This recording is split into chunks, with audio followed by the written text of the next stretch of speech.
Hello friends, எல்லாருக்கும் வணக்கம். இன்றைக்கி நம்ம பார்க்க போகிற ரெசிபி எல்லாருக்குமே ரொம்ப பிடிச்ச ரொம்ப சுவையான வெண்பொங்கல்.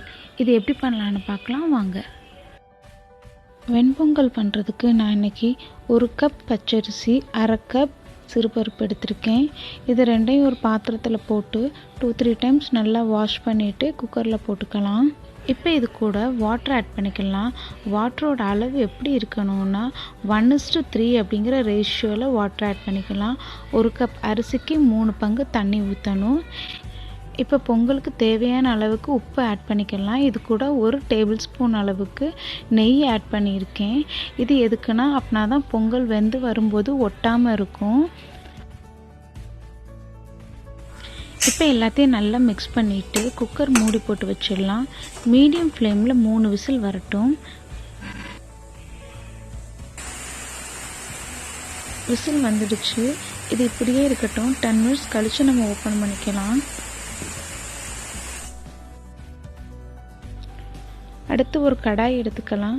அதில் தேவையான அளவுக்கு நெய் ஆட் பண்ணிக்கலாம். நான் இன்றைக்கி 2 டேபிள் ஸ்பூன் அளவுக்கு நெய் ஆட் பண்ணியிருக்கேன்.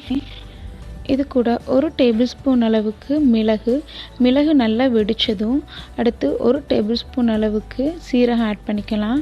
மிளகு சீரகம் எல்லாம் நல்லா பொரிஞ்சதுக்கு அப்புறமா ஒரு துண்டு இஞ்சி அதை குட்டி குட்டியாக கட் பண்ணி இது கூட ஆட் பண்ணியிருக்கேன். இஞ்சியோட பச்சை வாசனை போகிற வரைக்கும் நல்லா ஃப்ரை பண்ணிக்கலாம். வாசனைக்காக கொஞ்சமாக பெருங்காயத்தூள், ஒரு கொத்து கருவேப்பிலை. இப்போ இது ரெண்டையும் போட்டு நல்லா மிக்ஸ் பண்ணிக்கலாம். 1/4 கப் முந்திரி பருப்பு எடுத்திருக்கேன். அதையும் இது கூட ஆட் பண்ணிவிட்டு நெய்யில் நல்லா ஃப்ரை பண்ணிக்கலாம். உங்களுக்கு எவ்வளோ முந்திரி பருப்பு தேவையோ நீங்கள் ஆட் பண்ணிக்கோங்க.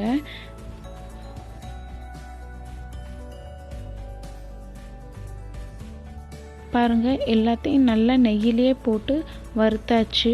இப்போ இதை பொங்கல் கூட ஆட் பண்ணி நல்லா மிக்ஸ் பண்ணிக்கலாம். 10 மினிட்ஸ் ஆயிடுச்சு. ப்ரெஷரெல்லாம் கூட நல்லா போயிடுச்சு. இப்போ நம்ம குக்கர் ஓப்பன் பண்ணிக்கலாம். பாருங்கள், அரிசி பருப்பு ரெண்டும் சேர்ந்து நல்லா குக் ஆகிடுச்சு. தண்ணியோட அளவு நம்ம கரெக்டாக வச்சதுனால பாருங்கள் பொங்கல் நல்லா குழஞ்சி வந்திருக்கு. நம்ம இதில் கொஞ்சமாக நெய் ஆட் பண்ணதுனால பாத்திரத்துலேயும் நமக்கு ஒட்டாமல் வந்திருக்கு.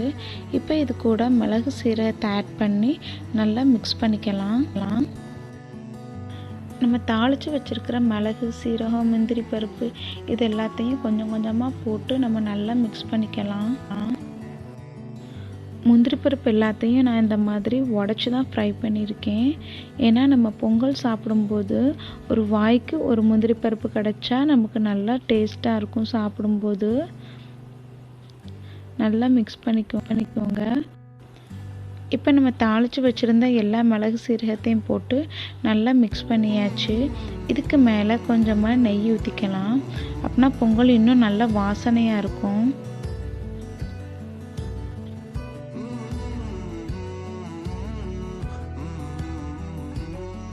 அவ்வளோதான் ஃப்ரெண்ட்ஸ், சூப்பரான பச்சரிசி சிறுபருப்பு வெண்பொங்கல் ரெடி ஆயிடுச்சு. இது கூட துவரம்பருப்பு சாம்பார், தேங்காய் சட்னி, உளுந்த வடை சூப்பரான காம்பினேஷன். கண்டிப்பாக நீங்களும் இந்த ரெசிபி ட்ரை பண்ணி பாருங்கள். உங்களுக்கு இந்த ரெசிபி பிடிச்சிருந்ததுன்னா மறக்காமல் நம்ம சேனலுக்கு சப்ஸ்கிரைப் பண்ணுங்கள். தேங்க்யூ.